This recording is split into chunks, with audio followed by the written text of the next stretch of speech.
Bueno, entonces agradecer la participación de María Luisa Jiménez Rodrigo. Estamos muy contentos de que hoy puedas estar con nosotros, trayéndonos algunos avances de tus investigaciones. Les cuento un poco quién es. María Luisa es licenciada en Ciencias Políticas y Sociología y es doctora en Antropología Social y Cultural por la Universidad de Granada. En su tesis doctoral investigó sobre la feminización del consumo de tabaco desde una perspectiva de género. Durante 12 años fue profesora de la Universidad de Sevilla y participó como docente en distintos posgrados y cursos de doctorado. Actualmente es profesora de la Universidad de Granada, dictando asignaturas sobre sociología de la empresa, relaciones laborales, análisis de políticas sociales y técnicas de investigación social. Ha desarrollado estancias de investigación en la Universidad de Miami y acá en nuestro país, en Argentina, en la Universidad de Córdoba. En cuanto a su labor como investigadora, ha participado en distintos proyectos y se desarrolló y ha desarrollado investigaciones sobre desigualdad de género en salud, violencia de género, políticas de inclusión educativa y diversidad cultural. Sus actuales líneas de investigación se centran en el análisis de las discriminaciones múltiples en el ámbito de las políticas de empleo y las políticas de igualdad de género, y el uso de indicadores sociales aplicados al análisis de las desigualdades sociales. Hoy la presentación va a ser sobre políticas de salud vistas desde el género y la intersectorialidad, y va a tomar como caso de estudio la política del tabaquismo. Así que bueno, te doy la palabra y bienvenida. Muchísimas gracias. Buenos días, buenas tardes, casi buenas noches desde Granada. Y lo principal que quiero expresar en primer lugar es mi agradecimiento profundo al Instituto Gino Germani.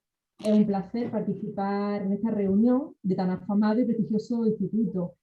Cuando la profesora Ana Clara Camarotti me lo propuso, la verdad es que no dudé ni un momento, aunque tengamos este lag, ¿no? de diferencia horaria, pero para mí pues, es todo un honor y una alegría poder participar en este foro, así que muchas gracias también Ana Clara por la invitación y por tu intercambio de correos tan amable y tan pendiente, ¿no? Para que todo saliera bien, ¿no? Bueno, pues el objeto de esta charla versa sobre las políticas de salud vistas desde el género y desde la interseccionalidad. Yo entiendo estas dos visiones como interrelacionadas y como necesarias, puesto que la incorporación de la mirada interseccional a los estudios de género es fundamental para entender la complejidad de los procesos de desigualdad que intersectan con las relaciones de género. Tomaremos en esta charla un estudio de caso centrado en las políticas de tabaquismo, que analicé hace tiempo en el contexto de mi investigación de tesis doctoral y que voy a compartir con los principales resultados en esta reunión. Pero comencemos por una cuestión básica, aunque seguramente pues bueno, ya es conocida de todas y de todos, pero ¿por qué es relevante, necesario y pertinente incorporar el género en las políticas de salud? ¿Y por qué es importante también incorporar la interseccionalidad? Primero porque las políticas de salud y en general las políticas públicas no son neutras ni neutrales al género, aunque en apariencia se presenten como universales, que buscan ese bien común con esa idea de ciudadanía universal, tienen impactos diferentes y desiguales en mujeres y en hombres. Y precisamente porque las experiencias sociales de mujeres y hombres en relación a la salud son diferentes y desiguales, también lo son sus problemas y sus necesidades, y las políticas de salud tienen que abordarlas de manera diferente. Otro punto importante para considerar el género y la interseccionalidad es que las políticas en salud en general presentan numerosos sesgos de género, tal y como ha revelado la investigación feminista. Había preparado una pequeña presentación que quiero compartir con el grupo, con algunos datos y algunos esquemas conceptuales que apliqué en mi estudio. No sé si se ve correctamente. Sí, perfecto. Vale. Bueno. Decía que las políticas de salud, tal y como ha revelado la investigación feminista, se encuentran afectadas por sesgos de género. Por eso es tan importante analizarlas y evaluarlas de una perspectiva crítica y reflexiva. ¿Para qué? Para identificar esos sesgos de género, poder corregirlos y poder avanzar hacia políticas más inclusivas. Tres engranajes fundamentales se retroalimentan, no solo en las políticas, sino que también afectan a la investigación y a la atención sanitaria. Estos tres secos fundamentales se pueden definir en lo siguiente. Primero, el androcentrismo. El androcentrismo implica una perspectiva masculina, especialmente tomada de la experiencia de los varones occidentales blancos y de clase media en la interpretación de la realidad. Esto conlleva en numerosas ocasiones la invisibilidad de la mujer, de los problemas de salud.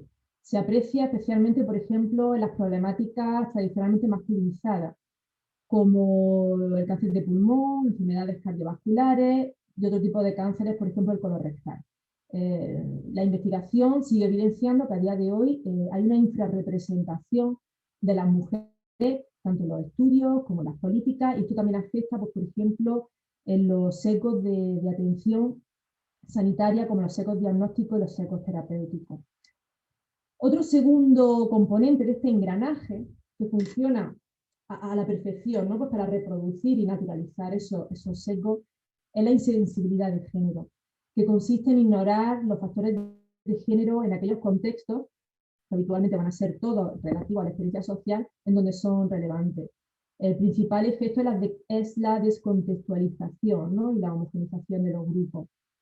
Y el tercer gran engranaje de este sistema de secos de género hace referencia a la reproducción de estereotipos sobre la esencialización, y sobre todo se manifiestan en la esencialización de la salud de las mujeres cuando se reduce a lo sexual reproductivo. Luego pondré una serie de ejemplos. Estos sesgos sin duda tienen efectos en la salud de las mujeres, puesto que las políticas en salud no van a tener efectos equivalentes en mujeres y en hombres. Pero también afectan a los hombres, a las experiencias masculinas. ¿Por qué? Porque consecuencia de esos estereotipos de género y de prejuicio, se puede producir que las experiencias masculinas queden excluidas, pues, de problemas que tradicionalmente han sido entendidos como femeninos, ¿no? Como por ejemplo la salud mental, el cuidado,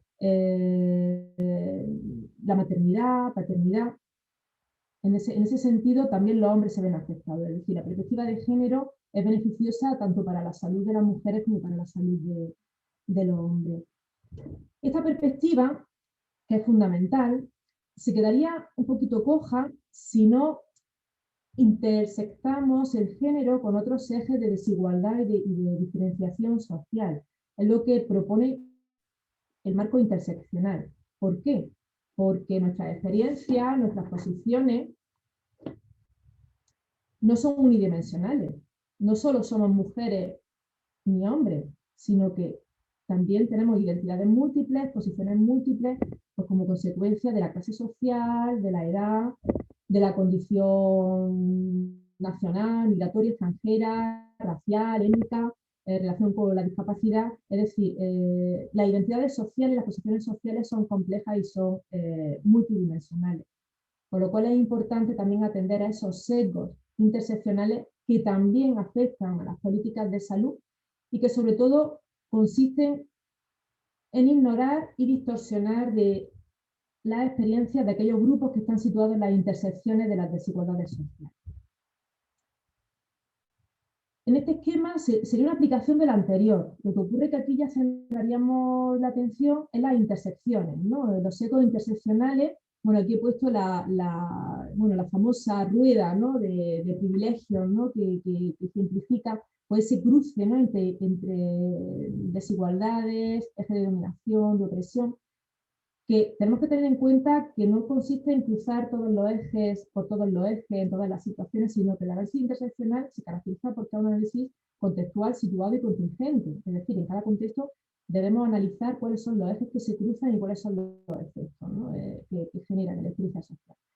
Pero volviendo a los sesgos interseccionales, fundamentalmente son tres, en los que debemos centrar nuestra atención cuando analizamos las políticas de salud o las políticas públicas en general. Primero, la invisibilidad de las intersecciones tras categorías unitarias. Esto significa que, por ejemplo, políticas de igualdad de género o políticas contra la discriminación racial y étnica, al centrarse en un único eje de desigualdad y discriminación, puede estar ignorando las realidades de aquellos grupos que se sitúan en las intersecciones y que acumulan múltiples discriminaciones. Entonces, esta cuestión es muy importante. Esas categorías unitarias invisibilizan grupos que puedan estar multidiscriminados. El siguiente engranaje de estos sesgos interseccionales hacen referencia a la insensibilidad a esa desigualdad de múltiples. Es decir, se tienen en cuenta ese cruce entre desigualdades, como el género puede intersectar pues, con otras desigualdades derivadas, pues, por ejemplo, de la clase social o del eje racial étnico, por ejemplo, ¿no? Y por último, pues también otro sesgo importantísimo tiene que ver con la reproducción de estereotipos y la esencialización del grupo. Esta parte es especialmente delicada porque las políticas públicas, por lo general, están diseñadas y están implementadas desde una postura de poder. Son los grupos con poder para definir la situación, quienes definen los problemas, quienes definen las necesidades y caracterizan, señalan y caracterizan cuáles son los grupos objetos de atención. Con lo cual se corre el riesgo que esa definición desde arriba, desde los grupos de poder, pues termine esencializando o termine reproduciendo estereotipos, prejuicios negativos hacia esos grupos que están situados en las intersecciones, ¿no?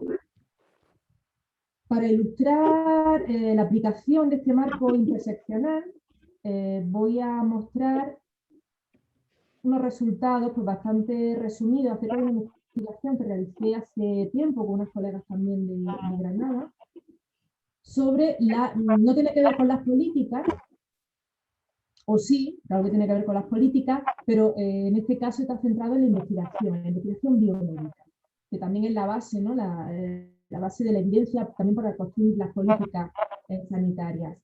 En este caso me centré o nos centramos en el análisis de la investigación biomédica sobre la población migrante extranjera.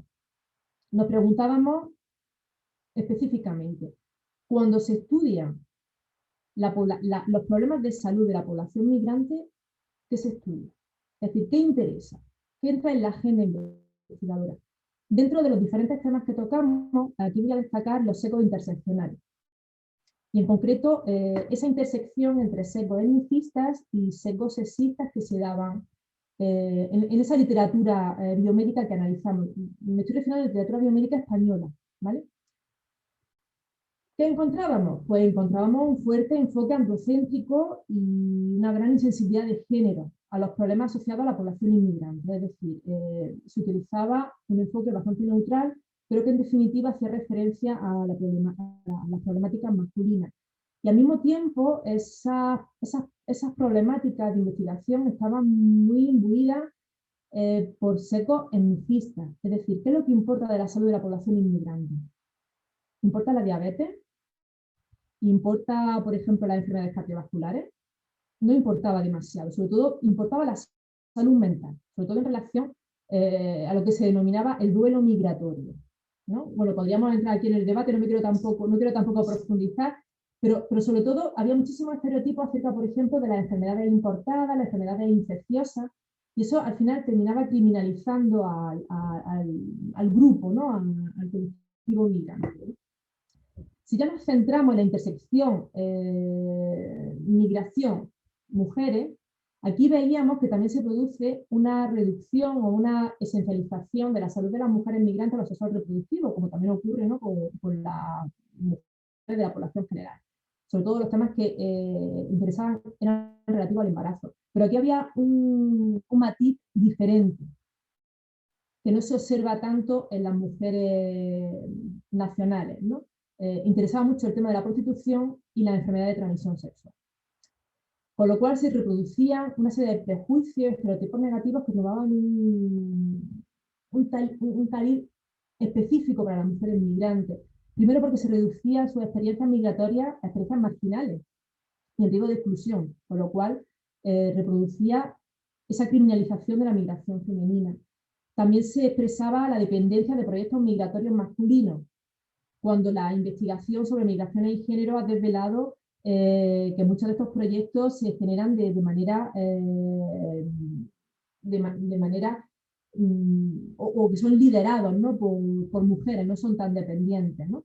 Entonces se daba esa idea, ¿no? De dependencia, ¿no? Del varón que viene primero a España, y luego también ese temor a la reagrupación familiar.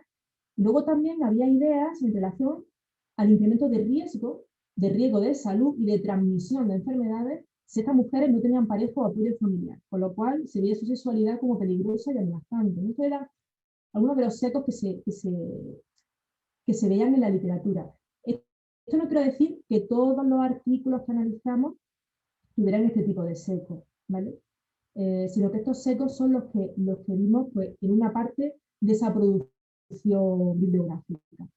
Pero aunque sea poco o parcial estos secos, sí conviene estar atento a estos secos porque al final terminan reproduciendo una serie de estereotipos y prejuicios que calan tanto en la población general como en las políticas y también en la atención sanitaria, ¿no? Esto sería un ejemplo de aplicación, ¿no?, del análisis interseccional al caso concreto de la investigación biomédica.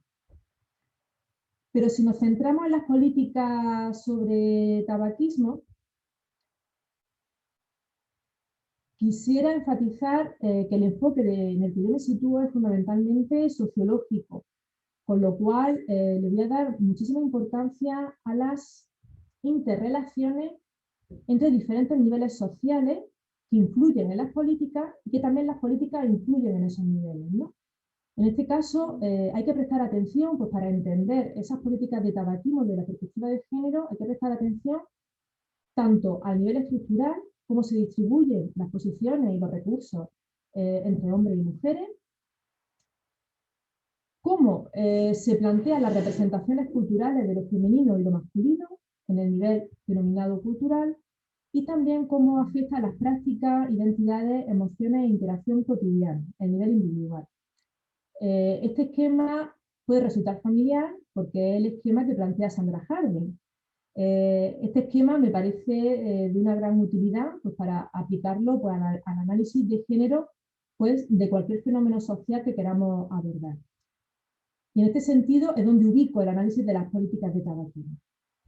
Esa interconexión que desde la sociología es tan importante de conectar políticas con problemas sociales, es en donde voy a situar una serie de datos que voy a compartir con el grupo. Bueno, ¿qué ha ocurrido con el consumo de tabaco en España? No sé si en Argentina, porque no he tenido ocasión de revisar los datos, se observan tendencias similares o diferentes. Luego, si acaso, lo podemos comentar en el debate. Pero en España lo que se observa, y tampoco quiero saturar de datos, pero creo que los datos son importantes pues para entender ciertas realidades sociales y también pues para entender las limitaciones de las políticas, ¿no?, que tratan de solucionar estos problemas. La evolución del consumo actual de tabaco en España en las últimas 3 décadas se ve aquí clarísimamente cómo sigue tendencias diferentes en hombres y en mujeres. Aunque se van aproximando las tendencias, pero vemos cómo la tendencia masculina, que es la línea naranja, baja de una manera radical desde finales de los años 80. Sin embargo, la línea de las mujeres se mantiene más o menos estable, es decir, que en 30 años han bajado menos de 2 puntos porcentuales la prevalencia de consumo. Aquí es donde yo me pregunto qué impacto están teniendo las políticas de prevención y de control del tabaquismo. A simple vista, pues podríamos concluir que mucho impacto no está teniendo entre las mujeres, a diferencia, por ejemplo, de la línea de los varones. Entonces, a partir de aquí, empiezo a tirar y empieza a surgir mi interés por analizar las políticas de control del tabaquismo como un factor estructural más que influye en las carreras de inicio y de abandono del consumo de tabaco de las mujeres. Más datos. Pues, por ejemplo, cuando ya cruzamos por la edad, y aquí ya empieza a resultar muy útil y muy interesante el análisis interseccional, vamos a cruzar por la edad, ahora vamos a cruzar con otras variables, pero si cruzamos por la edad, vemos que esa tendencia, que no es muy significativa, ¿no?, en cuanto a la reducción de tasa, pero sobre todo afecta a las mujeres de determinado grupo de edad. Entre los 45 y 65 años se concentra o se observa por los mayores incrementos. Es decir, por ejemplo, vemos pues, que se ha incrementado desde el año 80 pues 20 puntos porcentuales entre las mujeres de 45 y 64 años. Es decir, aquí se ha incrementado el consumo y es un grupo que, por ejemplo, no sé, ahora lo veremos más detenidamente, pero no se suele tener en consideración en las políticas de control del tabaquismo. Es uno de los grandes ignorados. Y sin embargo, es uno de los que presentan pues, mayores incrementos en el consumo. Y en este sentido, pues quisiera resaltar que también se está constatando los indicadores sobre cáncer, están indicando también un incremento, ¿no?, alarmante de cáncer de pulmón entre las mujeres de estas edades, ¿no?, que puede estar relacionado pues, con esta tendencia al alza, ¿no?, del consumo. Que más que tendencia al alza, más bien el fenómeno es un envejecimiento del consumo de tabaco entre las mujeres. Es decir, son mujeres que no logran dejar de fumar, que empezaron a fumar cuando eran jóvenes y no han logrado dejar de fumar. Bueno, tampoco quiero agobiar con muchos datos, este lo voy a pasar, bueno, lo voy a comentar un poco brevemente. Es sobre el inicio. El inicio en el consumo de tabaco entre población escolar entre 14 y 18 años, vemos que en la última década ha bajado de una manera importante, aunque se han aproximado las tendencias entre chicos y chicas, pero estamos viendo que hay una tendencia a la baja, con lo cual, evidentemente, un 10% de la población adolescente que fuma pues es un problema, pero no es de los principales problemas. Luego, si acaso, podemos discutir. Y es interesante porque la mayoría de las políticas de control de tabaquismo se centran en el inicio, en la población adolescente. Sin embargo, por ejemplo, esas mujeres más mayores quedan invisibilizadas dentro de las políticas de atención, ¿no? Bueno, pero más que el inicio, sobre todo me interesa la tasa de abandono. La tasa de abandono es un indicador claro del éxito de las políticas de control del tabaquismo. Entonces, si vemos las tendencias y vemos también las diferencias entre diferentes grupos sociales, podremos concluir que estas políticas de control del tabaquismo no están teniendo efectos equivalentes entre diferentes grupos. Entre los grupos de edad, vemos, por ejemplo, tendencias significativas que habría que tener en consideración, aunque estas brechas, según los últimos datos del Instituto Nacional de Salud, se han ido acortando. Y yo que me alegro, ¿no?, porque cuando realicé la tesis, hace ya pues, en fin, 10 años anteriores a esta fecha, la brecha era bastante más amplia, ¿vale? Pero aún así, la brecha sigue existiendo.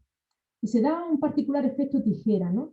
Vemos como la edad reproductiva, de 25 a 45 años, la tasa de abandono es superior entre las mujeres. Y luego hay un vuelco. A partir de los 45 años son los hombres los que dejan más el tabaco y esa brecha se acrecienta. También analicé los motivos para dejar de fumar. Y no nos sorprende que esa mayor tasa de abandono de consumo entre las mujeres jóvenes sobre todo se asocia al tema del embarazo. Y esto puede tener efectos contraproducentes, ¿no?, para la salud de las mujeres, porque si el abandono del consumo de tabaco se centra en el embarazo, tiene dos características. Primero, que es temporal, es circunstancial, con lo cual pueden volver al consumo de tabaco cuando ya esas circunstancias, que es el embarazo, la lactancia, la crianza, desaparece. Y también tienen más riesgo de volver porque no han dejado de fumar por ellas mismas, sino que han dejado de fumar por la salud de la criatura, ¿no? En este caso, pues bueno, la investigación feminista siempre ha criticado cómo las mujeres terminan siendo representadas como la madre de, la mujer de, es decir, siempre como un proyecto proyectado, no un proyecto propio, sino un proyecto para los demás. Entonces eso también es un factor explicativo de que las mujeres recaigan en el consumo de tabaco una vez que pues bueno, ya han dado a luz o ha pasado el periodo de lactancia y demás. Sin embargo, los varones, a partir de los 45 años, dejan más el consumo de tabaco y también es significativo que lo dejan en mayor proporción que las mujeres por consejo médico. Esto me llama mucho la atención porque el consejo médico puede ser un indicador de esa desigualdad de género en el esfuerzo terapéutico. Es decir, se insiste más a los varones de determinada edad y también veremos de determinada clase social, por ejemplo, de determinada nacionalidad, se insiste más en que dejen el consumo de tabaco. Con lo cual ahí hay un apoyo importante del sistema sanitario a la hora de, pues bueno, de aconsejar, de acompañar a los hombres de estos perfiles para que dejen el tabaco. Y no se ve de la misma manera entre las mujeres, ¿no? También un cruce muy interesante es la tasa de abandono según sexo y clase social. Ya sería un eje clave desde la perspectiva interseccional. Y se ven también tendencias muy interesantes que deberían ser tenidas en cuenta en las políticas de tabaquismo. Por ejemplo, vemos que conforme disminuimos en el escalafón social, se reducen las probabilidades de dejar el tabaco. Es decir, son sobre todo los hombres de clase alta los que dejan en mayor grado el consumo de tabaco. Quienes tienen más dificultades para dejar el consumo de tabaco son las mujeres en general, en todas las clases sociales, aunque la brecha disminuye entre las clases más altas, pero sobre todo se observa en las clases más bajas, ¿vale? Lo que son las clases trabajadoras no cualificadas. Aquí estamos observando pues, una serie de factores sociales que influyen en que las mujeres de estos perfiles sociales tengan más dificultades para dejar de fumar. Aquí quisiera resaltar que el consumo de tabaco está muy condicionado por género, por clase social y que sobre todo en el caso de las mujeres está muy asociado, pues, por ejemplo, a temas de control de peso, a temas de control del estrés, de la ansiedad, muy conectados, pues, por ejemplo, con problemas de conciliación, con falta de reconocimiento, de apoyo social, que ahora mismo pues, todo este tipo de problemas afectan más a determinados perfiles socioeconómicos de mujeres. Está relacionado con todos estos factores, aplicando esta visión más contextual del consumo de tabaco.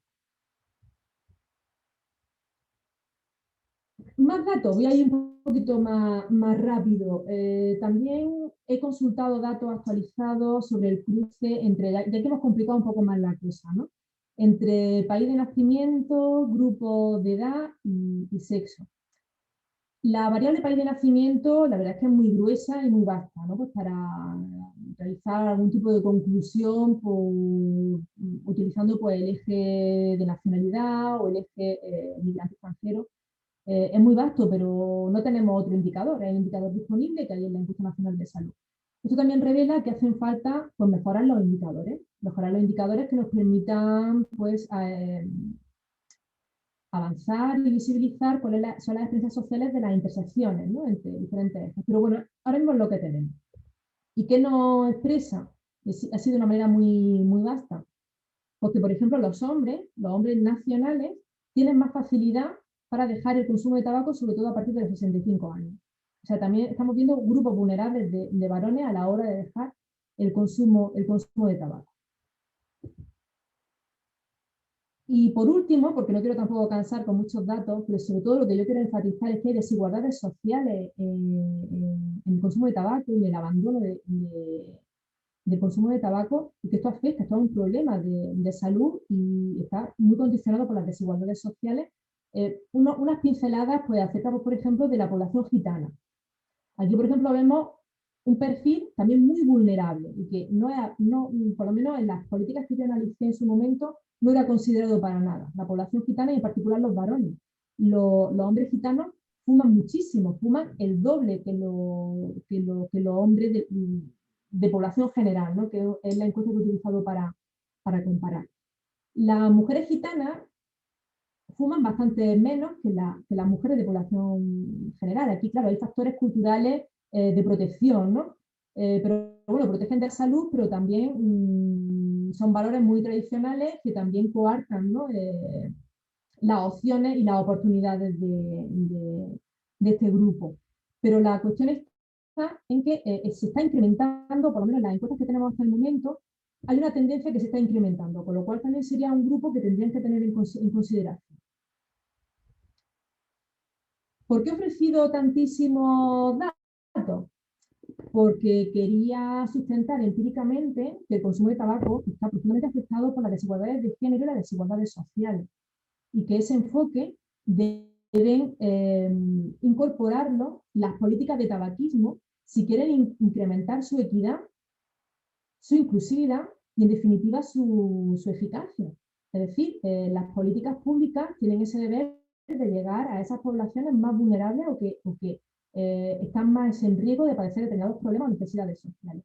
Por tanto, si se plantean de forma genérica, no van a llegar. Y de hecho, se está viendo por los indicadores de prevalencia y de tasa de abandono que no están llegando a determinados perfiles.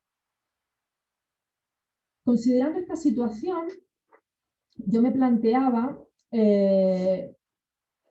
cómo se están diseñando las políticas de tabaquismo, cómo se problematiza el consumo de tabaco o tabaquismo. Aquí ya podríamos entrar en un debate, ¿no? ¿Qué terminología utilizar? Porque tabaquismo pues, es un concepto muy biomédico, muy vinculado a la adicción. Pero ¿cómo se problematiza en las políticas sanitarias? ¿Cómo se representan esos problemas relacionados con el tabaco de una perspectiva de género? Y desde la perspectiva de las desigualdades múltiples, desde la interseccionalidad. Entonces, en este sentido, me planteé una investigación documental de los planes integrales de tabaquismo regionales y nacionales desarrollados en España y que estuvieran en vigor en el 2014. Con esto quiero contextualizar que estos resultados se ubican en este periodo, en el periodo de 2014.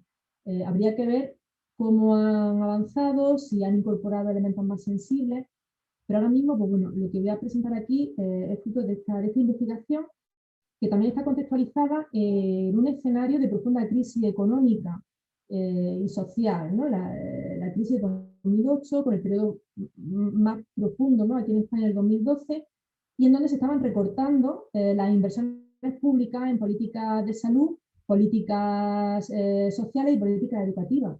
Con lo cual, mi argumento fundamental para promocionar o para vender la incorporación de género y del marco interseccional en las políticas es que se incrementa la eficacia también de las políticas. ¿Por qué? Porque se hacen más equitativas también, pero también más eficaces. Llegan a los perfiles más vulnerables y pueden tener mejores resultados, con lo cual en un contexto de crisis la herramienta de género y la herramienta interseccional son básicas, ¿no? También desde ese punto de vista de la eficiencia, pero sin perder de vista siempre el ámbito de la justicia social. En ese sentido, yo analicé los textos de esos planes, entendiendo que en esos textos bueno, se reflejaban pues, esas problematizaciones que los gobiernos hacían del problema del tabaquismo, y me centré en el análisis de los objetivos, las medidas y los colectivos diarios. Pero claro, para que un texto, en principio un texto árido, un texto político, unos planes de intervención, pues pueda pues, responder a nuestras preguntas, revelar esos problemas desde el punto de vista de género interseccional, hay que hacerle las preguntas adecuadas. Es decir, hay que activar esos documentos para que revelen esa información.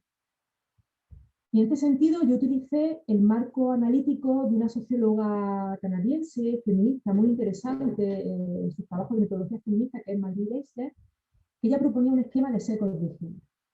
Este esquema de sesgos de género lo utilicé y lo operacionalicé en una serie de preguntas que yo le hacía a esos textos para que me fueran pues, revelando hasta qué punto reproducían o no esos sesgos.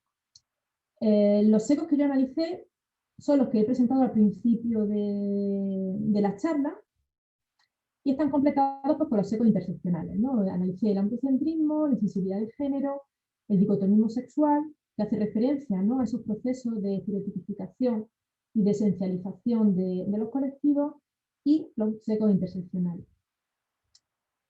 En un artículo que está publicado en la revista de investigaciones feministas, tenéis todos los detalles de la investigación, del proceso, el marco teórico y demás.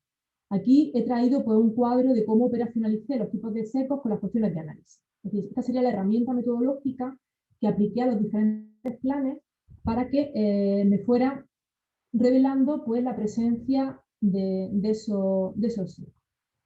Bueno, no me voy a detener demasiado. Esto es el marco de Marguerite Eisler, que ya digo que es muy interesante y es bastante potente, ¿no? Pues para hacer este tipo de análisis. Principales resultados. Sobre el androcentrismo. En general, los planes de tabaquismo planteaban el consumo del tabaco, el problema del consumo de tabaco en términos neutrales, ¿no? Es decir, no solían aparecer las mujeres, la definición del problema, los efectos sociales, económicos, de salud. Pero claro, cuando se plantea una política de salud o una política pública en términos neutrales, lo más común es que nos encontremos que detrás de esa neutralidad hay un modelo de referencia masculino. ¿Qué es lo que ocurría? ¿No? Aquí se centraba sobre todo el problema del tabaquismo, sobre todo el cáncer de pulmón, enfermedades cardiovasculares, sobre todo pues, cuestiones muy, muy masculinizadas. Hay una invisibilidad de las mujeres, la definición del problema del tabaquismo, El uso del lenguaje sexista no ayuda e invisibiliza la experiencia de las mujeres. Puede parecer una cosa superficial o anecdótica, pero yo creo que el lenguaje es muy importante a la hora de representar la realidad social, y la mayoría de los planes utilizaban el masculino como genérico. Y muchos de los instrumentos de sensibilización, las campañas y demás, también el lenguaje como masculino, como genérico, con lo cual también impide a que las mujeres puedan sentirse identificadas, ¿no?, con esos mensajes. Y luego otro efecto del androcentrismo se refería al planteamiento de los problemas de las mujeres en relación a esa temática en términos dependientes o subalternos, ¿no? En este caso, pues se vinculaba a las mujeres con el tabaquismo pasivo, ¿no? Como si las mujeres no pudieran tener un tabaquismo activo, como si no pudieran desarrollar otro tipo de pautas de consumo, ¿no? Y muchas veces aparecían junto con los niños y las niñas, ¿no?, como esos grupos víctimas de tabaquismo pasivo. Es cierto que las mujeres consumen menos tabaco que los hombres y pueden ser bueno, más víctimas de ese tabaquismo pasivo. Pero aquí me estoy refiriendo a la hora de definir los problemas, ¿no?, cómo se representan los problemas y dónde aparecen las mujeres, ¿no? Cuando yo analizaba el androcentrismo, los planes de tabaquismo, me acordaba también de que las investigaciones sobre tabaquismo también adolecían de este sesgo androcéntrico, ¿no?, tanto las investigaciones clásicas como las investigaciones más recientes, ¿no? Hay una investigación clásica, por ejemplo, de 1950, de Richard Doll y Hill, que es el primer estudio que evidenciaba empíricamente la relación entre consumo de tabaco y cáncer de pulmón, y a partir de este estudio ya empezó a cambiar el chip acerca del consumo de tabaco, ¿no? Dejó de ser pues una práctica glamurosa, moderna, a ser un problema de salud. Empezaron a plantearse sobre todo en Estados Unidos, todas las campañas ya de prevención, ¿no?, y de control del consumo de tabaco. Pero ese estudio pionero, ¿no?, que sentó las bases de la problematización del consumo de tabaco en base al cáncer, directamente excluían a las mujeres. Aquí vemos esa manifestación del androcentrismo, ¿no? ¿Cuáles son los argumentos? Hay pocas mujeres fumadoras, consumo menos intensivo, consumo no continuo, necesidad de consumo. Con lo cual, estos son los típicos argumentos, ¿no?, que restan de agencia, de protagonismo a las mujeres, las ponen en un segundo plano y se quedan excluidas de las investigaciones por este tipo de argumentos. Pero claro, cuando vemos los datos, por ejemplo, de aquella época, sobre todo en Estados Unidos, en Reino Unido, en los países nórdicos, vemos que esto no era así. Es decir, en esta época ya estaban las mujeres pegando un subidón en su consumo de tabaco importante. Y había mujeres pues, que estaban desarrollando problemas de adicción también. Pero bueno, es esa imagen de, bueno, pues el consumo, eso también ocurre en otros consumos de drogas, pero que no es problemático el consumo de drogas de las mujeres, ¿no? Bueno, simplemente quería unir, ¿no?, cómo todo este androcentrismo forma parte de una cadena, ¿no?, que afecta tanto a la investigación como a las políticas, como a la atención sanitaria. Es decir, que no es una cosa puntual, sino que son sesgos que atañen, ¿no?, al conjunto, ¿no?, al conjunto social, ¿no? El siguiente sesgo hace referencia a la insensibilidad de género. La insensibilidad de género, como hemos comentado antes, hace referencia a no considerar el género en aquellos contextos donde es relevante. Los datos que he mencionado antes, toda la investigación que hay sobre género y tabaco, evidencia que el enfoque de género es fundamental para poder entender el consumo de tabaco. Entonces, este problema de descontextualización se daba en los planes. Y se daban los planes porque se producían dos tipos de visiones predominantes. Primero, una visión biomédica, es decir, el consumo de tabaco como problema se construía desde un planteamiento mayoritariamente biomédico, es decir, como un problema de adicción. De ahí, pues, mi comentario anterior sobre la denominación de tabaquismo, ¿vale? El tabaquismo hace referencia a un problema de adicción clasificado en el DSM-4. Es decir, al reducirlo a esos factores adictivos, estamos ignorando otros factores sociales y en consecuencia de género que pueden condicionar el consumo de tabaco. Entonces, esa visión fuertemente biomédica anclada en esos modelos de adicción no dejaban ver, o en los planes que yo analicé, esos factores sociales. También había un predominio de una visión epidemiológica a la hora de ilustrar o de realizar los diagnósticos. Es decir, los indicadores se limitaban a indicadores de prevalencia, pero faltaba bastante visión social sobre contexto, motivos, trayectoria, efectos, es decir, se observaba una importante descontextualización. Un ejemplo de esta descontextualización, y he traído un fragmento, ¿no?, del Plan de Tabaquismo de Cantabria, es esta afirmación. Se produce una desaparición de la diferencia entre hombre y mujer en el consumo de tabaco, pues la prevalencia de consumo diario es la misma en hombres que en mujeres. Esto es un ejemplo claro de lo que en los estudios de género se denomina espejismo de igualdad. Es decir, que muchas veces los indicadores tomados de forma pues, muy general o muy gruesa, nos pueden estar mostrando que hay una aproximación de esos indicadores, que se está reduciendo la brecha, como hemos visto al principio. Al principio hemos visto cómo se está reduciendo la brecha, y en el caso, por ejemplo, de la población adolescente, casi se solapa el consumo de chicas y de chicos, y de chicas un poquito más. Pero ¿qué ocurre? Que si nos quedamos en esa superficie, si no incluimos el contexto, si no atendemos a las relaciones de género, no vemos los factores diferenciales y desiguales que pueden estar afectando al consumo de hombres y de mujeres, de chicos y de chicas. Por tanto, tenemos que tener mucho cuidado a la hora, pues, de desmontar, de enfrentarnos y desmontar estos espejismos de igualdad. Porque en realidad lo que están escondiendo son procesos de desigualdad.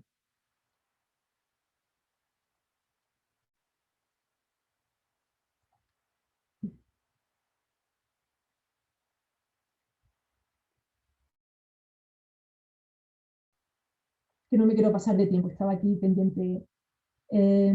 Otro elemento de la intensidad de género hace referencia a cómo se usa el sexo como variable. En este caso sí que hay una incorporación del sexo como variable. Eso ya es importante, ¿no? Porque muchas veces pues, nos encontramos hoy día pues, estudios, programas y demás en donde el sexo no se incorpora. En estos planes sí se incorporaba el sexo como variable, sobre todo en los diagnósticos, pero faltaba bastante enfoque de género. Es decir, analizar con más profundidad pues, los contextos, los espacios en donde se localiza el problema del consumo de tabaco, y luego también se encontraban limitaciones en el desarrollo de indicadores. El último sesgo de género hace referencia al dicotomismo sexual, es decir, tratamos situaciones parecidas o similares en hombres y mujeres como radicalmente diferentes, es decir, incluso exageramos las diferencias, y esas diferencias vienen reforzadas por estereotipos e imágenes pues, reificadas sobre determinados problemas. Habitualmente esos estereotipos, cuando afectan a las mujeres, pues sobre todo están en relación a lo sexual reproductivo. Y evidentemente, pues en estos planes también se reproducían este tipo de representaciones. Por ejemplo, las mujeres cuando aparecían en estos planes, habitualmente aparecían en su rol de embarazadas. Es decir, solo importaban las mujeres los planes cuando, durante su época de embarazo, se reduce al problema del embarazo, en la mayoría, ¿vale? En la mayoría de los planes. Es importante también reseñar cómo también en esa problematización del consumo de tabaco aparece una categoría que no es equivalente en el caso de los hombres, que es la categoría del tabaquismo materno. Es decir, se configuraba como un problema, es decir, un problema a abordar, ¿no? En esos planes. Pero no hay un tabaquismo paterno.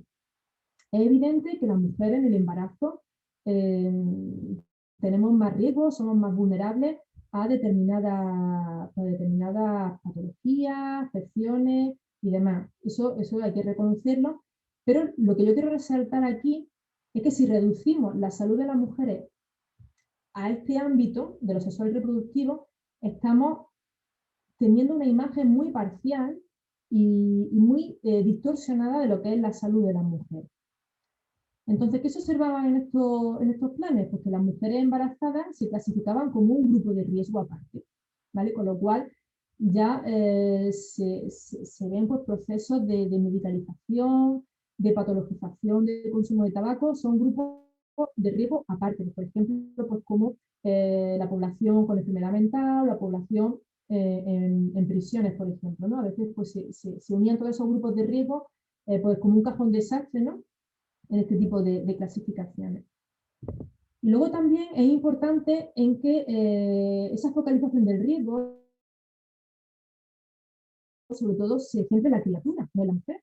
Es lo que comentábamos antes, que si esa motivación para dejar de fumar la situamos en un contexto circunstancial, externo, totalmente dependiente, ¿no? de un evento que es pasajero, pues es muy lógico, y como revelaban también las entrevistas cualitativas que realicé a mujeres fumadoras, que vuelvan al consumo de tabaco, ya no tengan ese incentivo, ¿no? Porque no han dejado de fumar para ellas mismas, sino por esa criatura.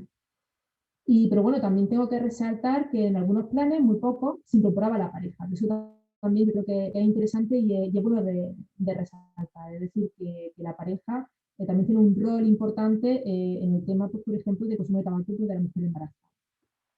Aquí había traído un cartel pues, que ejemplifica, ¿no? Esa esencialización de la salud de las mujeres en torno al embarazo. Me parece muy ilustrativo porque vemos que la mujer no tiene ni cabeza. Se centra en el vientre de la mujer, es decir, entonces, claro, esto también provoca procesos de estigmatización y de culpabilización. En las entrevistas que yo realicé con madres fumadoras, precisamente algunas de ellas estaban embarazadas, los sentimientos de culpa eran tremendos porque no lograban dejar de fumar. Tenían que dejar de fumar porque ese peso, ¿no? El rol de la buena madre socialmente estaba ahí, pero no tenían los apoyos para dejar de fumar. Y además eran circunstancias, por ejemplo, en un caso concreto, que era una mujer embarazada, que estaba en paro, su marido estaba también en una situación laboral pues, bastante inestable, y el embarazo, pues bueno, había incrementado todavía más pues, toda su ansiedad, todo su estrés frente a las expectativas futuras y demás, y encima tenía pues, todo ese peso de dejar de fumar y seguía fumando. Y decía, pues, bueno, pues esos sentimientos, y que no tenía ayuda de nadie, o sea, tenía que dejarlo ella sola, ¿no? Entonces, en este sentido, pues vemos cómo esos estereotipos, ¿no? de reducción de la salud sexual reproductiva de las mujeres, pues se queda patente en el caso de los planes de tabaquismo. No obstante, también quiero resaltar algunos avances, ¿no? Porque no es cuestión de machacar todos los planes, porque también hay avances, hay buenas prácticas, y yo creo que todos estos análisis de género interseccionales tienen que ser la vía para la mejora, ¿no? Para la innovación, la mejora y sobre todo pues, para el avance de las políticas. Estos son dos carteles actuales de la Junta de Andalucía, que yo creo que son representativos, ¿no? de buenas prácticas. Por ejemplo, aquí tenemos un cartel, es por mí, ya no es por la criatura, sino es por mí, ¿no? Y sobre todo pues lanzando pues, otro tipo de mensajes, ¿no? O la incorporación de los hombres, ¿no? En el momento pues, bueno, de la paternidad y de la maternidad, ¿no? La implicación de las parejas, ¿no? en ese dejar el trabajo, ¿no? Y luego respecto a los sesgos interseccionales, y ya voy terminando, los planes lo que evidenciaban, si ya tenía un déficit de la perspectiva de género, pues la interseccionalidad todavía era más carente, ¿no? en estos planes. Sobre todo destaca la invisibilidad interseccional. Hay una infrarrepresentación y una ausencia de otro eje de diferenciación y desigualdad. En algunos planes se comenta la clase social, el origen nacional, pero muy poco. Y cuando aparece no se suele cruzar con el sexo, con lo cual no hay interacción de las categorías. Hay una sobrerepresentación de grupos de mujeres, aparte de las mujeres embarazadas, sobre todo las mujeres jóvenes. Está muy focalizada, los planes, por lo menos en esta época en la que yo realicé la investigación, en las mujeres jóvenes, en el inicio y también en el tabaquismo pasivo de la población infantil. Pero claro, ¿qué ocurre con las mujeres adultas y mayores? Que hemos visto que es un grupo especialmente vulnerable, que tiene especiales resistencias pues, para dejar de fumar, y donde se concentra pues, esa tasa de incidencia de cáncer de pulmón, por ejemplo, ¿no? Y con estos otros grupos más vulnerables, por condición socioeconómica, origen migrante extranjero, grupo étnico racializado, mujeres con discapacidad, es decir, no aparecen en estos planes, ¿no? Y bueno, había traído un par de carteles actuales, de campañas actuales que se están realizando en España. Estas están elaboradas por el gobierno central. Entonces vemos también pseudo-interseccional más bien la invisibilidad de otro tipo de perfiles. Es decir, se concentra sobre todo en los jóvenes, la población joven. Aunque hay chicos y chicas, eso también es muy interesante, ¿no? Porque ya no se plantea una imagen masculinizada, pero se centra sobre todo en la juventud. Otros perfiles no aparecen, por lo menos en estas campañas que están ahora vigentes, ¿no? Y bueno, ya para terminar, pues básicamente que es muy importante analizar las políticas de salud de forma crítica y reflexiva, porque las políticas tienen un papel clave en la reproducción o cuestionamiento de las desigualdades de género en salud, y tienen un efecto también multiplicador a nivel de investigación, de atención sanitaria, de educación, sensibilización. También las políticas de salud tienen impacto en la experiencia de la gente, en cuanto a acceso a recursos, motivaciones, expectativas. Por tanto, es muy importante que desarrollemos instrumentos pues, para hacer estudios empíricos y evaluativos sobre las políticas, ¿no? Que se están llevando a cabo. Yo aquí he puesto la investigación documental, pero es una estrategia entre muchas otras. Hay que seguir avanzando. Eso yo creo que es un reto, ¿no? De la investigación feminista, ¿no? Desarrollar herramientas, instrumentos para que nos permitan identificar estos sesgos y mejorar en las políticas. También quiero enfatizar la importancia de la interseccionalidad, aunque hay muchos debates, ¿no? Dentro bueno, del ámbito feminista, ¿no? Sobre cómo incorporar la interseccionalidad en las políticas de género, pero yo creo que es fundamental para hacer mejores políticas de género, la interseccionalidad, porque nos ayuda a comprender y abordar las complejidades de las desigualdades de género. Y por último, la necesidad de conectar investigación con la práctica política. Podemos hacer muchas investigaciones, pero si estas investigaciones no llegan a los agentes responsables de las políticas públicas, no tienen ningún tipo de sentido. Entonces es importante esas redes de conexión, ¿no? esos canales comunicantes, ¿no? Entre investigación, academia y práctica política de atención sanitaria. Bueno, pues espero no haberme extendido mucho, no sé si me he pasado mucho del tiempo, pero bueno, esto era lo que yo quería compartir con el grupo, agradezco muchísimo la atención, espero que haya resultado interesante y bueno, quedo a vuestra disposición para cualquier pregunta, comentario, observación, encantadísima de establecer debate. Buenísimo, María Luisa, muchísimas gracias. Ahí los invitábamos por chat, quienes quieran hacer preguntas, comentarios, nada, ahí está, Natalia, van solicitando la palabra, se van anotando y habilitamos las preguntas. Sí, Nati. Gracias. Bueno, muchas gracias, María Luisa, un lujo tenerte con nosotros en el área, así que bueno, me encantó escuchar, aprendí un montón de este enfoque. Te quería preguntar y comentar, primero que en nuestro país hubo un médico que también realizó tareas de, bueno, no era sanitarista, pero muy implicado en la salud pública, y que también realizaba medicina experimental en conejos, que se llamó Roffo, Ángel Roffo, y que a finales de los 30 y en la década del 40 ya seguro, hacía campañas en los colegios secundarios diciendo, pidiendo que había que tratar el tabaquismo en las escuelas. De hecho, hay un estudioso que se llama Proctor sobre el trabajo, que dice que Roffo es el gran olvidado, bueno, acá si uno piensa geopolíticamente, porque es uno de los grandes olvidados de la lucha contra el tabaquismo. Así que lo quiero traer en este. Y comentarte, preguntarte más bien, pensando en las políticas, en el gradiente social, ¿no? Que ya se sabe que existe en el tabaquismo.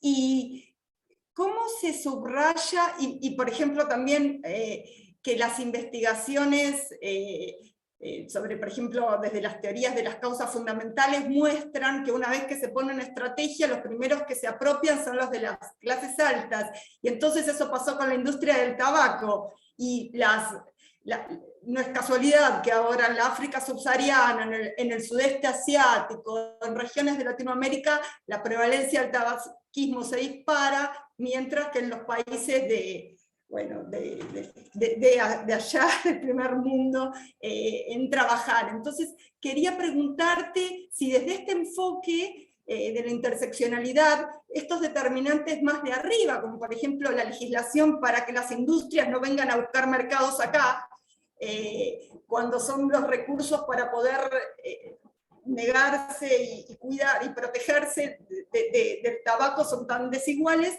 lo aborda de alguna manera.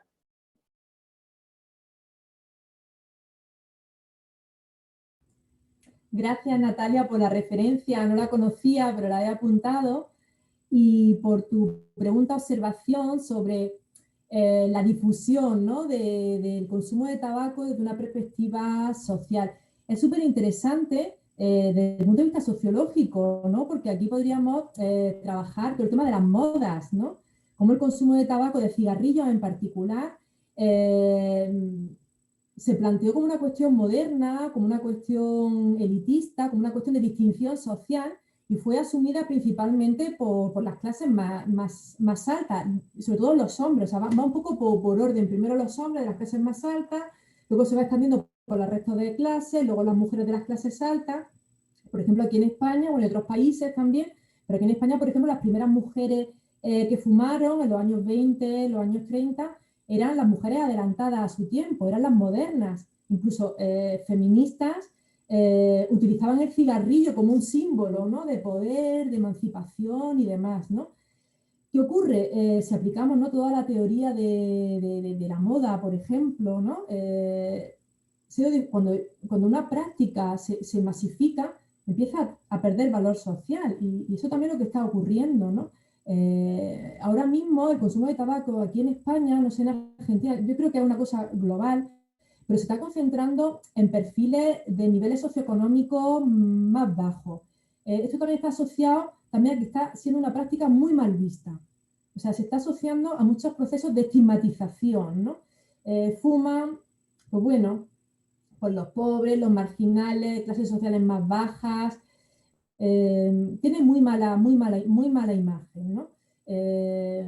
Ver una mujer, pues por ejemplo, una mujer de 40, 50 años pues fumando, puede indicar, por lo mejor, bueno, que está nerviosa, que está ansiosa, es decir, ya tiene como muchas connotaciones muy negativas, que no es esa imagen de glamour, de mujeres sexy, ¿no? Por ejemplo, aquí en España en los años 80, ¿no?, 70, 80 y demás. Entonces, desde el punto de vista sociológico es muy interesante analizar ese proceso de difusión de innovaciones. ¿Qué ocurre? Que también hay innovaciones preventivas. La innovación preventiva de tener un estilo saludable. El no fumar, como ir al gimnasio, por ejemplo, jugar al pádel, eso es innovación preventiva de salud, que también sigue este ciclo de difusión de innovaciones. Empiezan por las clases más altas, ahora lo que te distingue es no fumar. Lo que te distingue es tener un estilo de vida sano, comer sano, ir al gimnasio. Pero ¿qué ocurre? Que eso cuesta dinero, cuesta tiempo. Es decir, una mujer de 40, 50 años al cuidado, pues, por ejemplo, de niños, niñas, personas mayores con trabajos inestables, ¿se vaya al gimnasio, por ejemplo? ¿Cómo se libera del estrés? El cigarrillo es una herramienta mucho más práctica, mucho más útil, más rápida, más barata. Es decir, que tiene razón Natalia que hay un gradiente social muy importante asociado también a las representaciones sociales y también a los recursos, ¿no?, que tienen los diferentes grupos. Y eso está ocurriendo aquí en España, que se está estigmatizando, ya no es glamour. Lo que, por ejemplo, sí es glamuroso entre la juventud, que también es muy curioso, ¿no? El consumo de tabaco, por ejemplo, entre los chicos jóvenes, cuando yo los entrevistaba, los chicos, los varones, muchos me decían, yo no fumo tabaco, yo fumo cannabis, porque cannabis está mucho más asociada a mi masculinidad, ¿no? Me da una serie de valores más positivos. ¿Por qué? Porque el tabaco, pues bueno, es de adictos al tabaco. Luego, por ejemplo, pues no permite desarrollar actividades físicas. También los modelos de cuerpo son importantes, ¿no? Los modelos de cuerpo varolines son musculosos, es el deporte, y el tabaco interfiere en esos modelos. Y era el cannabis. Y por ejemplo, aquí en España se ha puesto muy de moda el tema de las cachimbas. Las cachimbas, ¿no? Fumar y también los cigarrillos electrónicos, es decir, como que se van buscando nuevos modelos de innovación. Ya el cigarrillo está quedando como un poquito estigmatizado y se van buscando nuevos modelos. Entonces es muy interesante lo que comenta, toda esta difusión de las innovaciones, ¿no? Cómo se va reformulando por diferentes clases sociales. Pero lo que está claro es que, claro, se está concentrando el consumo de tabaco en los sectores más vulnerables, que al final el consumo de tabaco puede generar problemas de salud y de muerte, con lo cual estamos hablando de desigualdades importantes en salud, o sea que lo tenemos que tener muy presente porque al final suelen ser estos grupos los que peores oportunidades tienen a la hora de acceder recursos y demás en el ámbito sanitario.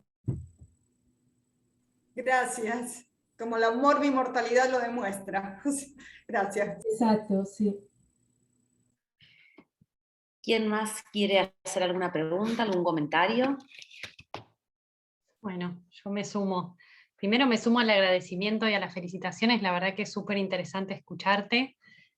Como decía Ana Clara, habíamos leído tu trabajo y bueno, poder escucharte lo hace aún mejor. Tenía como un comentario y dos preguntas para hacerte. Un comentario en relación a los pocos trabajos que encontramos que realicen análisis interseccionales de políticas de salud, ¿no? Como que en general encontramos análisis que analizan, valga la redundancia, las políticas de salud en términos de clase o de género o de edad, pero hay pocos que lo hagan así desde una perspectiva que permita cruzar esas dimensiones. Y en ese sentido, dos preguntas. Por un lado, la cuestión de las estadísticas, que es algo que acá en Argentina a veces nos cuesta mucho, digamos, encontrar estadísticas, digamos, actualizadas, buenas respecto a los consumos de drogas, que además tengan esta perspectiva interseccional, porque digo, eso, que las estadísticas nos permitan reconstruir esos datos para esos grupos poblacionales específicos, ¿no? Jóvenes, varones, de determinada clase social, bueno, cómo cruzar todas estas dimensiones en términos de análisis estadístico para poder hacer un análisis interseccional a nivel cuantitativo, ¿no? De la población, de los consumos. Y por otro, algo que decías al final de la importancia de la transferencia de las políticas públicas hacia las políticas públicas, preguntarte si algo de tu trabajo pudo llegar a ser oído por quienes desarrollan, diseñan, implementan las políticas públicas en materia de tabaquismo, porque decías al final algunos avances, bueno, si algo de eso pudo torcerse también desde la academia y desde esta perspectiva interseccional. Así que eso nomás, y nuevamente agradecerte por estar acá. Muchas gracias, Ana Laura. Son muy pertinentes y muy interesantes tus observaciones.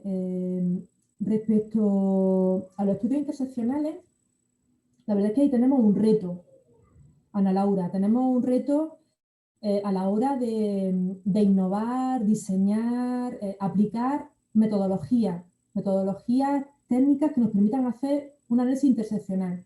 Porque hay mucho escrito de interseccionalidad. A nivel teórico, a nivel político, hay muchísimo. Pero eso, ¿cómo lo aplicamos en la investigación empírica? Ahí es donde está el reto. Y ahí es donde un poco yo también estoy enfocando mi esfuerzo, ¿no? Humildemente, ¿no? Para intentar desarrollar pues, metodologías que nos permitan hacer estudios interseccionales, porque si no, se queda en un discurso. Necesitamos hacer estudios empíricos, por lo menos de la sociología es fundamental.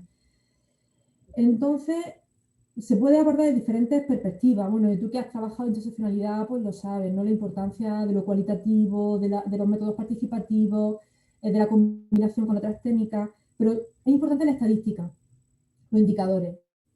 Y aquí, lo mismo que desde hace unas décadas se ha hecho un esfuerzo importante para que las estadísticas estén sensibles o se presenten de forma sensible al género, es fundamental seguir avanzando por crear, producir indicadores sensibles a la interseccionalidad.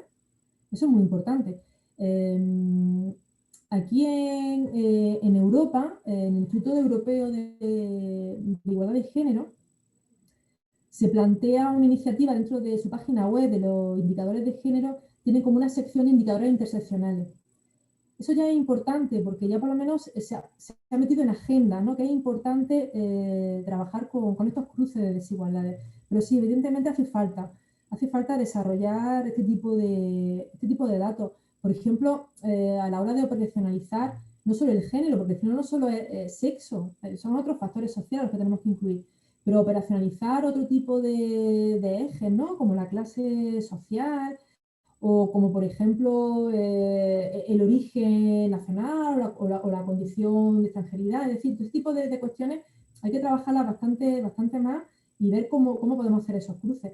Y luego también que las estadísticas tienen una limitación, que cuando empezamos a hacer cruces, la muestra se nos queda muy pequeña. Esa submuestra se nos queda muy reducida, con lo cual es un reto metodológico que hay que abordar. Y luego sobre la transferencia, te agradezco mucho la cuestión, porque, bueno, humildemente yo hice mi investigación y tuve la suerte de que cuando terminé la tesis doctoral, pues bueno, se difundió, ¿no? En el contexto sanitario y bueno, pues me llamaron pues, para dar varios cursos, la Escuela Andaluza de Salud Pública, por ejemplo, para profesionales sanitarios, con lo cual ahí hice pues mi pequeña transferencia, ¿no? Incorporación de perspectiva de género, pues, bueno, sobre tabaquismo y sobre el consumo de tabaco. Y luego pues tuve también una colaboración con la Junta de Andalucía y se elaboraron por una serie de documentos, de guías y demás. Eso fue muy puntual, ¿no? En aquella época, ¿no? Cuando terminé la tesis doctoral. Ya el impacto, pues, no lo puedo determinar. Lo que sí es cierto que en aquella época la Consejería de Salud de la Junta de Andalucía sí que había personas con una sensibilidad muy fuerte hacia el género. Entonces eso sí que caló. O sea, no creo que sea una cuestión de una persona solo, sino que tiene que ser una cosa institucional, no tiene que haber un movimiento, una conciencia que entre en la agenda, que eso lo impulsen las políticas públicas que impulsen esa vía. Pero que sí que es muy importante. El tema de la transferencia es muy importante. También es cierto que muchas veces nos resistimos, ¿no? a comunicar nuestros resultados o a recibir los resultados de la investigación. Aquí, por ejemplo,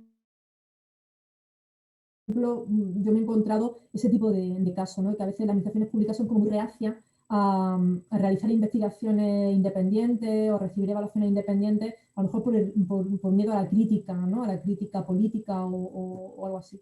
Pero son facetas muy necesarias y que se tienen que complementar. Muchas gracias. ¿Alguna otra pregunta?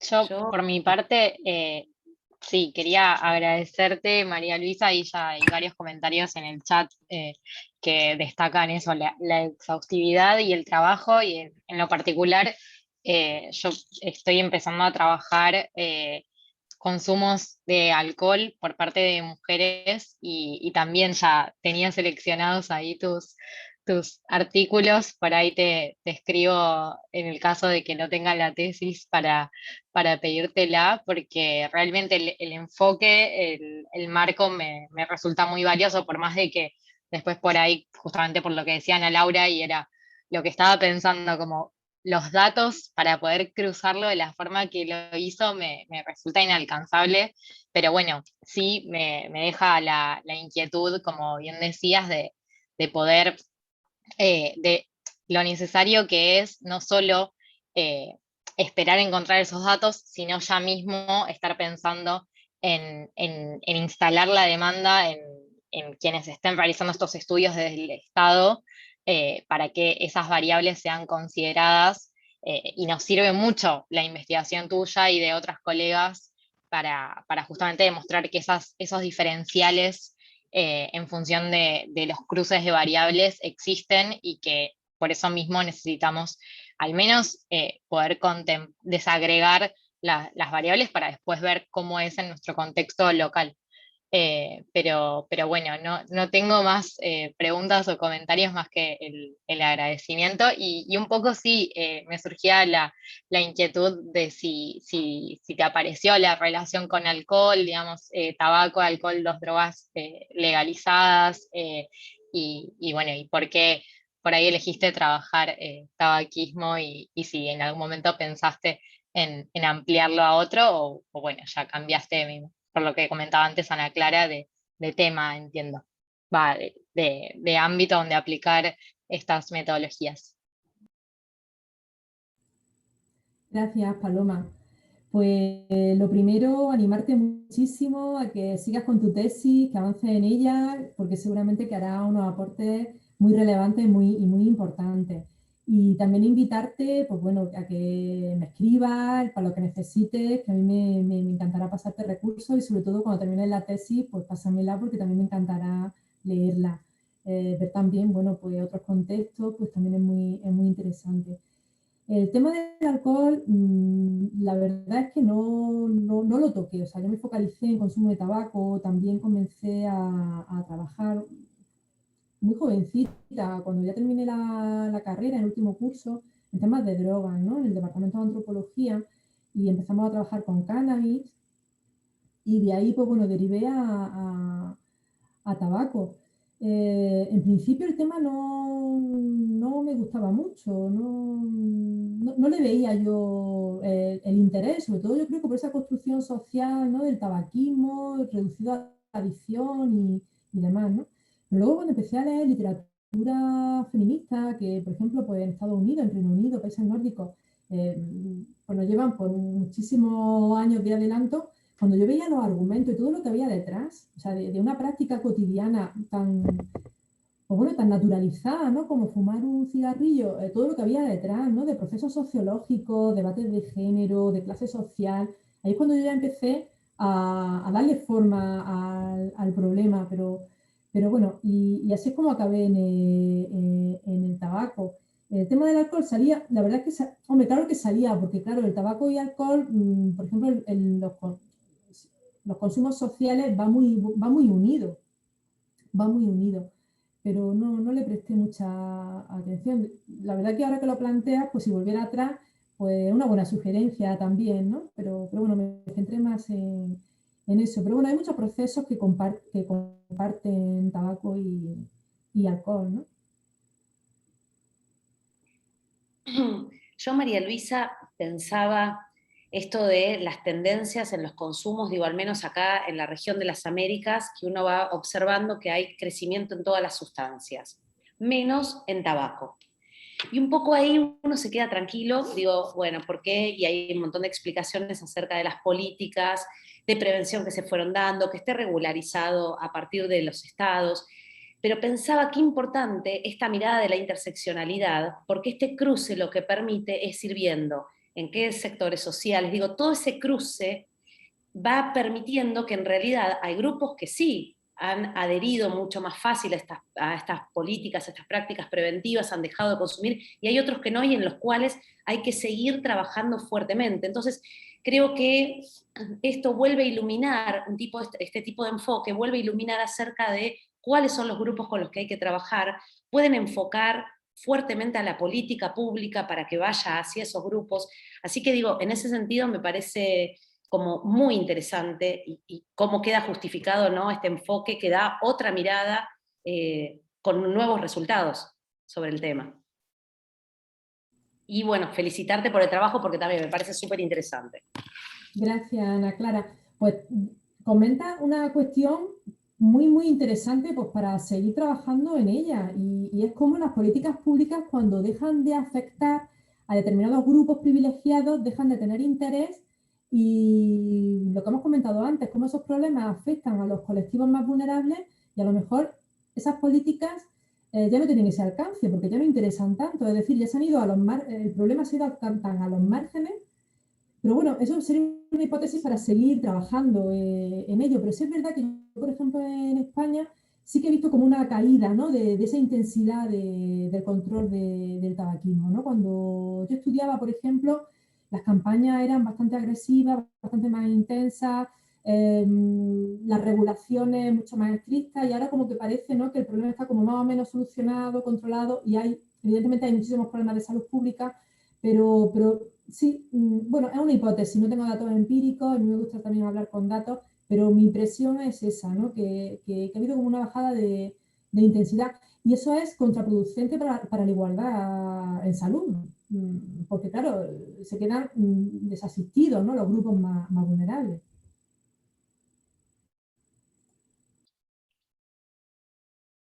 ¿Alguna otra pregunta?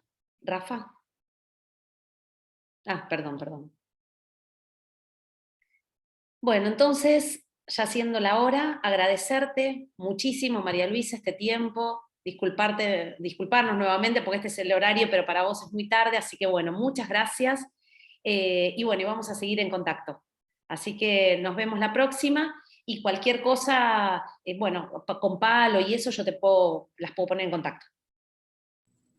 Pues muchísimas gracias a ti, Ana Clara, al instituto, al grupo tan interesante, ¿no? que se ha formado en esta reunión, las preguntas, las observaciones, la verdad es que he disfrutado, me lo he pasado muy bien, me ha gustado muchísimo compartir con vosotros y vosotras, y bueno, espero que esta conexión siga en el futuro, me encantaría, ¿no? Que podamos compartir trabajo, leernos y quién sabe, ¿no? Vernos, ¿no? ¿no? En esos intercambios, ¿no? Así que nada, muchísimas gracias y bueno, que quedo a disposición sobre todo en especial de las doctorandas, que si necesitan cualquier cosa, que cuenten conmigo, que yo encantada, y además que a mí me gusta mucho ver también la evolución de estos trabajos emergentes, ¿no? Estos nuevos enfoques y demás, o sea que soy, pues bueno, la nueva generación es clave, ¿no? De los estudios de género, así que mucho ánimo y bueno, seguimos en contacto. Bueno, muchas gracias. Nos vemos al resto la próxima, y bueno, y con vos estamos en contacto, María Luisa. Suerte. Venga, chao. Gracias, muy Chao, amable. muchas gracias.